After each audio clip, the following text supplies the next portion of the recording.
Hey guys, welcome. I hope you enjoyed our special Earth Day WOD yesterday.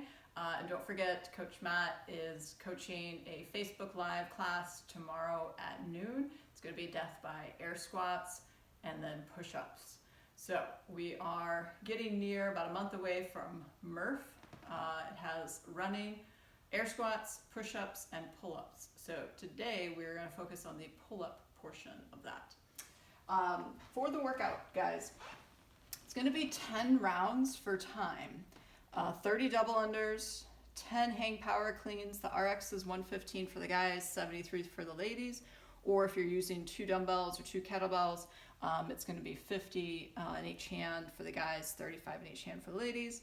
And then 10 pull-ups, or if you're using your dumbbells, it'll be Bentover rows, 50 and 35 in each hand. So this workout has a lot of volume.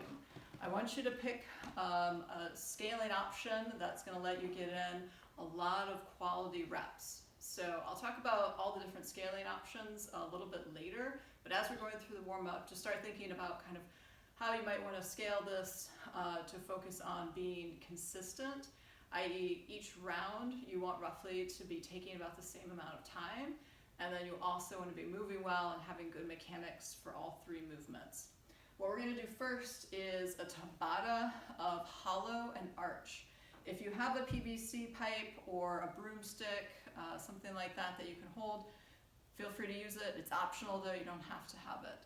The idea though is to hold this as if we were on the pull-up bar doing pull-ups. Okay, so I'm just going to have my hands outside my shoulders. We're going to start with just a regular hollow hold. So I'm going to have my toes pointed, feet together. My low back is in contact with the ground, and then my ears are covered by my bicep. And I'm just going to hold here, stay nice and tight. I'm going to do that for 20 seconds, and then I'll flip, and then I will do my arch hold. So again, feet together, toes pointed, arms straight, and I'm just holding that position for the 20 seconds. The next one's going to be a hollow snap. So again, I can use my PVC pipe if I want to, where I'm going to start on the ground and then snap into this hollow hold here for 2 seconds. Same would be on my arch snaps. I'm going to start on the ground, arch, hold, 1, 2. For our hollow rocks, same idea. I'm going to be in that hollow body position.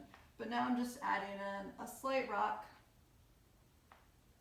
on, making sure that that back stays nice and flat against the ground. So I'm squeezing my butt, squeezing my core. And then for the arch rock, again, I can hold on to my PVC pipe if I want. And then lastly is going to be everyone's favorite, rock and roll. So I'm going to start my hollow, I'll roll right to arch, roll back to center. So I'm here in my hollow, roll to arch, roll back. If you need to use your arm to help assist you, that's okay. But ideally try and use the core to move, okay? And then on the last Tabata round, I'm gonna do that same rock and roll, but I'm gonna move to the left and back. For our second Tabata, so again, 20 seconds on, 10 seconds off. I have different options depending on if you have a barbell and if you have a pull-up bar. So the first one though is going to be our jump rope or our penguin claps, okay, for 20 seconds. After that, if you're using dumbbells or kettlebells, you're going to do a 2-handed deadlift. If you're using a bar, you're going to do a barbell deadlift. So what that's going to look like, if you've got your dumbbell, you're going to hold it vertically and you're going to go down, tap the ground, stand. So notice the shins are vertical, butt is back.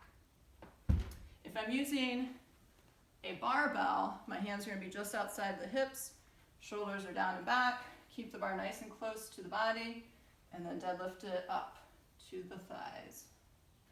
For our next one, you're doing a 2-handed Bentover row or Scap Pull-ups. So for our Bentover row, I'm going to hold the dumbbell horizontally, set up in that deadlift position, row to the chest, focusing on squeezing my shoulder blades together at the top. If I'm doing scap pull-ups, my arms are going to be just outside of my shoulders, and what I'm doing is I'm going to hang from the pull-up bar, and then I'm just going to pull slightly and then come back. So this is my relaxed position, this is my active position. Okay, so it's a very slight movement, but it's the initiation of a pull-up that we're looking for. After that, we're going to go two-handed Russian swings. So for these, I like to hold in the center of the bell. You'll see some people also holding by the head. I just feel like it might fly out of my hands, so I don't like that one as much. You do whatever you feel comfortable with. Here, guys, if you have a barbell, I want you to go ahead and start working that down and up position. So again, we're going to hook grip, so fingers over the thumb. We're going to start in our deadlift, and then from here, I'm just going to dip and shrug. So this is my down and up. Okay. After that, we're going to go back to our jump rope or our penguin claps. Remember, our penguin claps start to work on our timing for our double unders. So we're clapping the hips 2 times while in air.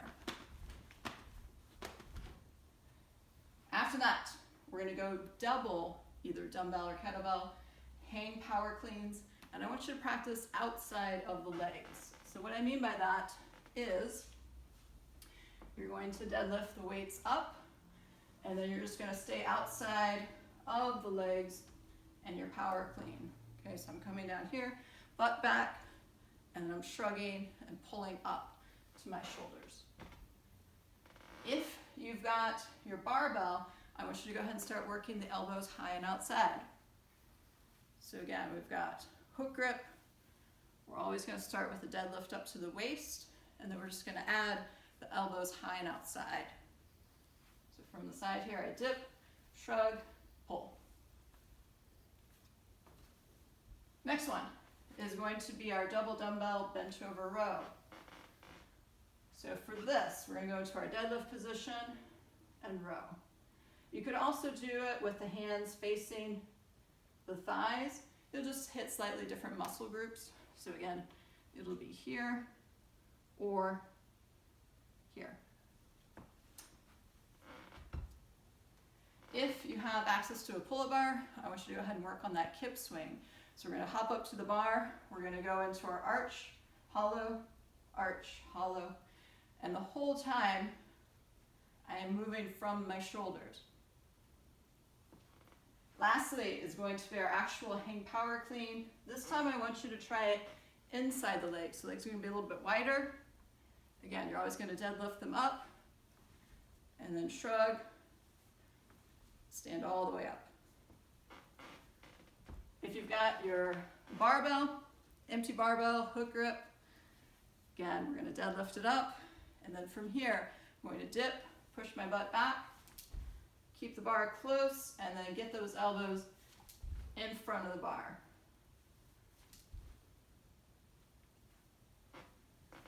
All right, so moving on to our WOD. So like I said, 10 rounds, so 30 double unders. If that seems overwhelming, a couple things you can do. You could count attempts as well as completions. You can scale the number of reps to 15 or 20, or substitute out for penguin claps, single unders, or if you have access to a different cardio machine that you want to use, do that for 30 seconds. For the 10 hang power cleans, obviously we can reduce the weight. If you only have one dumbbell or kettlebell, or maybe you have a heavy set of weights and it's too much to use both, you can just use one and alternate. So it ends up being 5 on the right arm, 5 on the left arm. Okay. If you need to substitute out a totally different movement, we would go sumo deadlift, high pull. So what that would look like with your dumbbells, you're going to be from the ground and then pull up. Okay, and that could just be if you're having some issues with getting into this nice front rack position here, okay, because then you don't have to worry about that because you'll be finishing here. You could also reduce the reps, maybe down to 6 or 8. For our pull-ups, guys, I want you to think about really working on your mechanics today and working that swing. And so what I've written here is completing partial pull-ups. What I mean by that is maybe I get my pull to about here. So my chin's not over the bar, I understand that. But I'm keeping a really good job of having my kip swing for my pull-ups. And maybe I just lack a little bit of strength to get my chin over every time. And I'll build on that. But today, I want you to think about the volume and trying to preserve that stimulus versus necessarily getting your chin over the bar every time. Other things we can do is we can reduce the reps to 5 to 8. You could use a band, all right? I don't want you jumping though, because there's already a lot of jumping with the double unders, okay? And then also we could do ring rows if you have access to rings. You could also scale the number of rounds. So maybe instead of 10, maybe you do 8 or 7. You could also treat it like an AMRAP. Just say, man, I only have 20 minutes to work out. Set the timer, 20-minute countdown, and just see how far you get in the workout, okay? I know for me, I'm gonna start off with the RX version. If the double unders are not working for me, I will switch to penguin claps. With the hang power cleans, if it starts getting really heavy and I have to break more than once, I'm gonna take some weight off. All right, really you should be able to get those 10 hang power cleans unbroken, or at most 2 sets. And then the pull-ups, again, I'm gonna try and start off with maybe all 10, and then maybe go 8 and 2, 7 and 3, 6, 4. If I go past 5, 5, where I can only do 4 and I have to go 3, 3, then I know that I'm just gonna scale the reps to those partial reps that I talked about. Okay, but hopefully I will get all the way through 10 rounds without having to do that. Guys, main thing, again, focus on being consistent, moving well, having fun as always. Be sure to post your time in the comments below, or if you do it as an AMRAP, then let us know how long you did the AMRAP for and how far you got. If you have any questions, please let me know. Good luck, move well, have fun. Thanks.